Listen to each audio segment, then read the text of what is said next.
السلام علیکم ورحمۃ اللہ وبرکاتہ. کیا حال ہے سب کا؟ الحمد للہ. نحمده ونصلی علی رسولہ الکریم. اما بعد فاعوذ باللہ من الشیطان الرجیم. بسم اللہ الرحمن الرحیم. رب اشرح لی صدری ویسر لی امری واحلل عقدۃ من لسانی یفقہوا قولی. رمضان والعشر الاواخر. اگرچہ رمضان سارا ہی عبادت کا مہینہ ہے، مگر اس کے آخری عشرے کی عبادات کی خاص فضیلت بیان ہوئی ہے. رمضان کے آخری 10 دنوں میں اپنے اہل و عیال کو عبادت کے لیے خصوصی ترغیب دلانا، نبی کریم صلی اللہ علیہ وسلم کی سنت پر عمل کرنا ہے.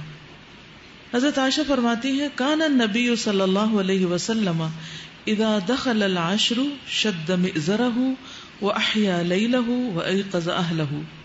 جب رمضان کا آخری عشرہ شروع ہوتا تو نبی صلی اللہ علیہ وسلم عبادت کے لیے کمر بستہ ہو جاتے، راتوں کو جاگتے اور اپنے اہل خانہ کو بھی جگاتے. یعنی صرف خود ہی نہیں جاگتے تھے، گھر والوں کو بھی جگاتے تھے. تو اس سے کیا پتہ چلتا ہے کہ یہ ایک اجتماعی عبادت ہے جس میں سب لوگ مل کے عبادت کرتے ہیں، اور رات کی عبادت ہے. آج کی یوتھ کو رات کے وقت جاگنا بہت پسند ہے. ایسا ہی ہے نا؟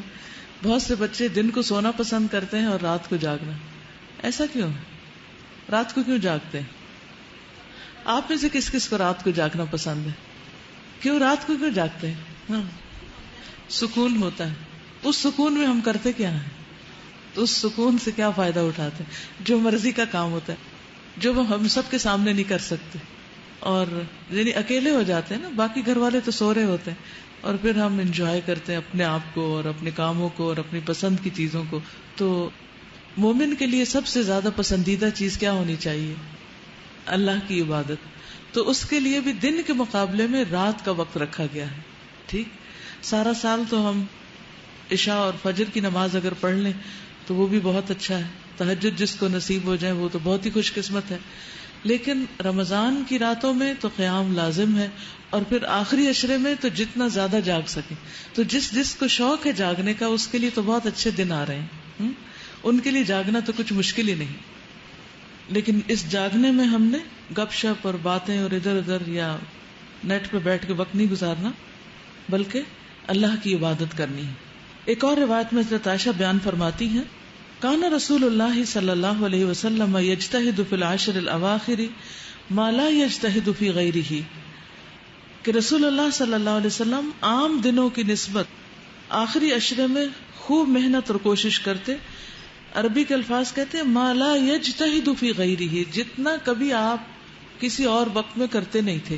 یعنی ایسی کوشش اور محنت اور ایسی عبادت کسی اور وقت میں نہیں ہوتی تھی. تو اس سے کیا پتہ چلتا ہے کہ ہم نے اس کے لیے خاص طور پر پلاننگ کرنی اور زیادہ سے زیادہ اس وقت کو اچھی طرح گزارنا ہے. آپ صلی اللہ علیہ وسلم حضرت فاطمہ اور حضرت علی کا دروازہ بھی کھٹکھٹاتے اور فرماتے، الا تقومانی فتصلیانی، کیا تم دونوں نہیں اٹھو گے، نماز نہیں پڑھو گے؟ آپ آخری عشرے میں ہر رات مغرب اور عشاء کے درمیان غسل فرما کر خوشبو لگاتے تاکہ عبادات کے لیے تازہ دم ہو جائے. کس وقت؟ یعنی افطار وغیرہ کر کے کھانا کھا کر اور تراویح پڑھنے سے پہلے کے وقفے میں، تاکہ پوری طرح فریش ہو جائے. تو ایون اگر آپ نے پراپر غسل صبح کے وقت لیا ہوا بھی ہو تو اس سنت کو پورا کرنے کے لیے چند مگے پانی کے اپنے اوپر ڈال لیں تاکہ رات آپ کی اور زیادہ فریش گزرے، اچھی گزرے. اب اس میں یہ کہ کرنا کیا ہے، رات کو جاگ کر کرنا کیا ہے، اس کی لسٹ بنا لیں.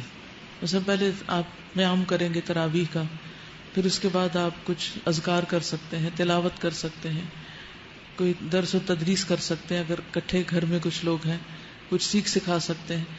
پھر اس کے بعد بیچ میں چائے بھی پی سکتے ہیں تاکہ جاگ سکے. پھر اس کے بعد یہ ہے کہ پھر دوبارہ قیام کریں اور پھر فجر پڑھ کے پھر کیا کریں، پھر آرام کریں. ان راتوں میں لمبی دعائیں بھی مانگیں، ٹھیک ہے، کیونکہ دعاؤں کی قبولیت ہوتی. اسی میں طاق رات ہے، اسی میں جبریل اور فرشتے اترتے ہیں اور سب کو دیکھتے ہیں کہ کون کون عبادت کر رہا ہے، اور جو عبادت کر رہا ہے اس کو بخش دیا جاتا ہے.